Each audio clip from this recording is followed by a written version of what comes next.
We have our own detours off I-44 right here in the Ozarks, and you're seeing some of the reasons right there. Police say that same car right there had just been part of a rolling gun battle. And Maria, there is a lot of debris. Shingles are everywhere.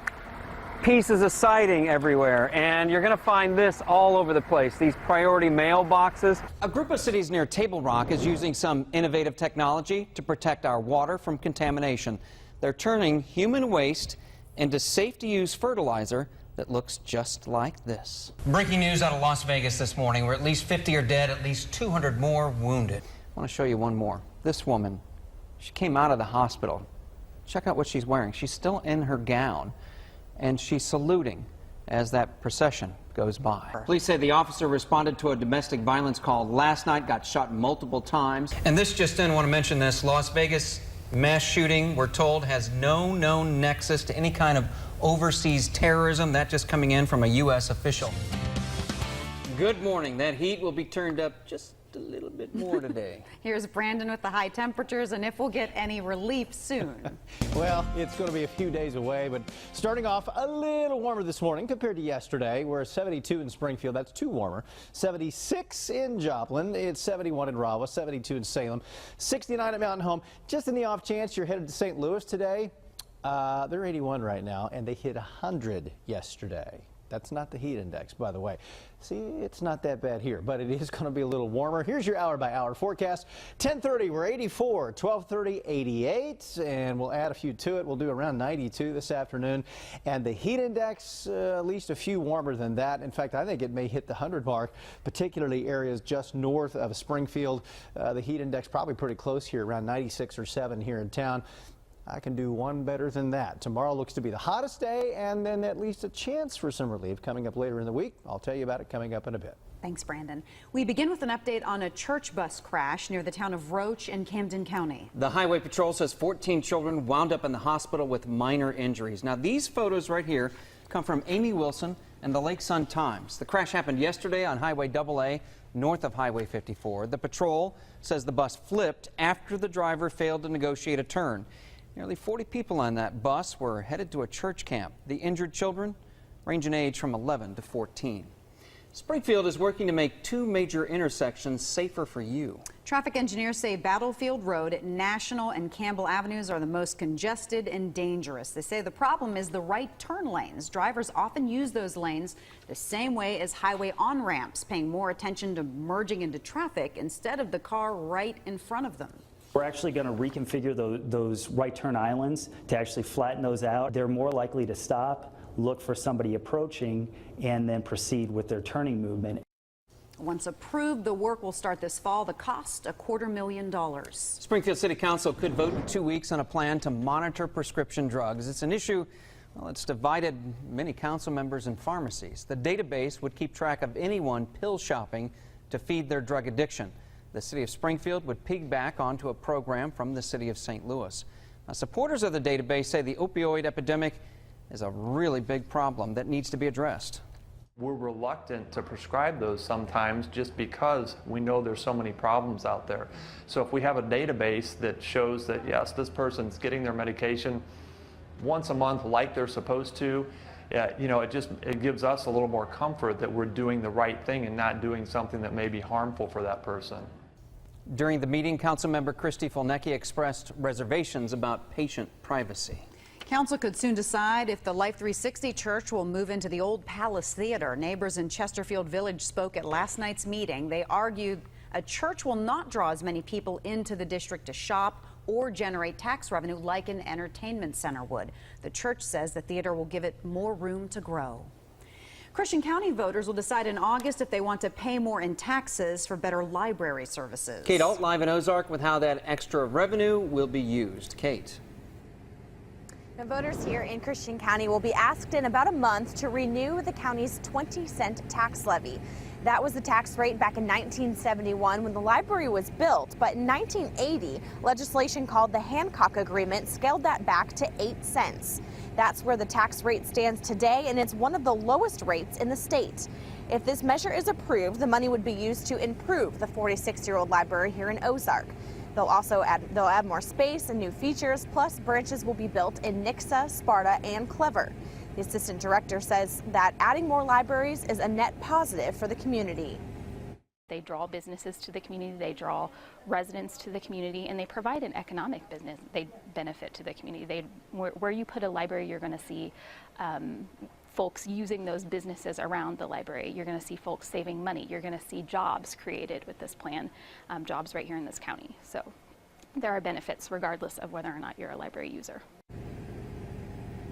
There will be a series of public meetings to answer any questions about the ballot. The first one will be July 25th at 6 p.m. at New Hope Baptist Church in Sparta. Residents here in Christian County will vote on this measure on August 8th. Live in Ozark, Kate Alt, KY3 News. Thank you, Kate. The FBI warns that Arkansas is seeing more internet crime.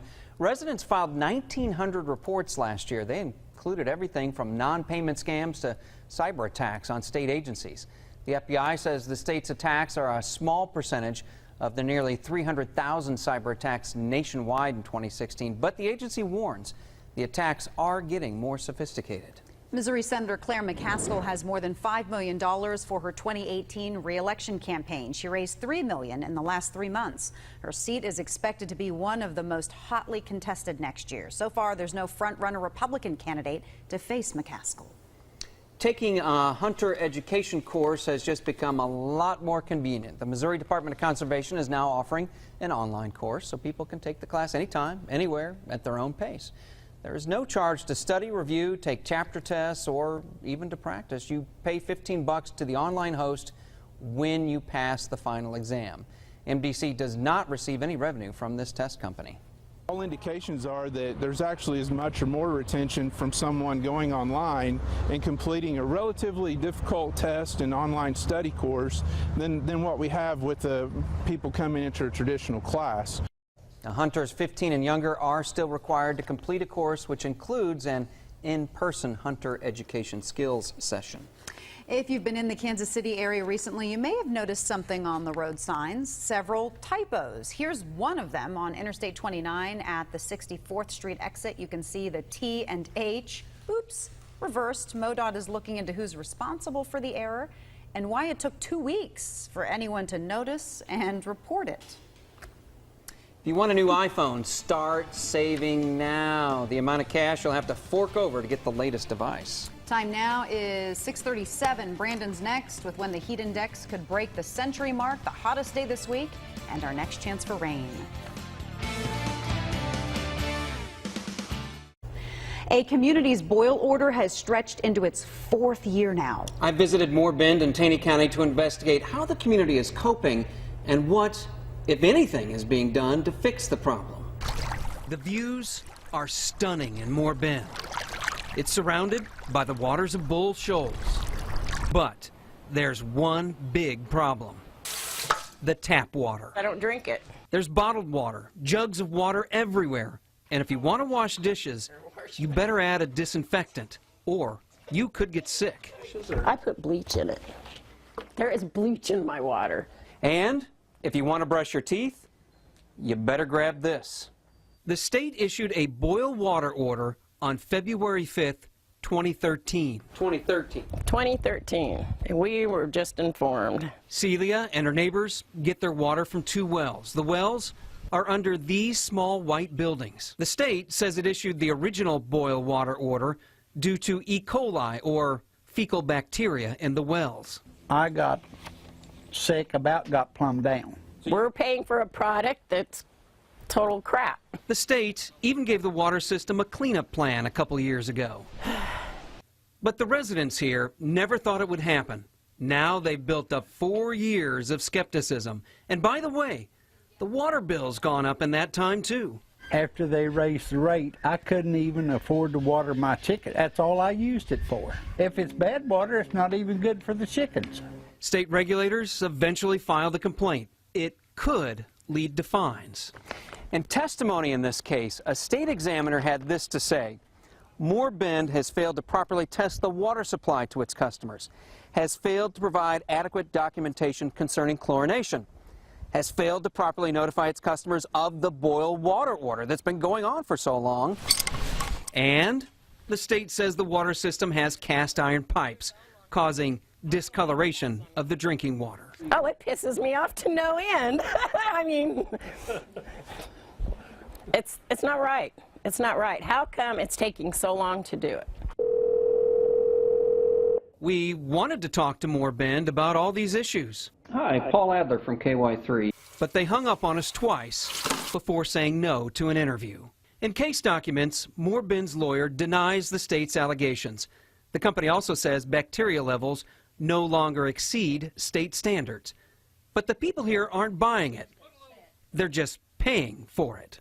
But their minimum charge is $38 a month just to have their E. coli water. We have the privilege of paying for it. Moore Bend, beautiful, peaceful. But if you visit, here's the advice. Don't drink the water. I mean, we've fallen through the cracks here, I think. You know, it's like nobody cares. There's not enough of us. We've asked the State Department of Natural Resources several questions about this case. Right now, we're waiting for their answers. Meantime, the latest filings in the complaint against Moore Bend indicate that there may be a possible end to this long saga. The state and the water company will meet for a hearing on April 27th. We'll update the story after that hearing. There's a brand new station on the dial in Springfield. It's so unique, people around the world are tuning in on the net.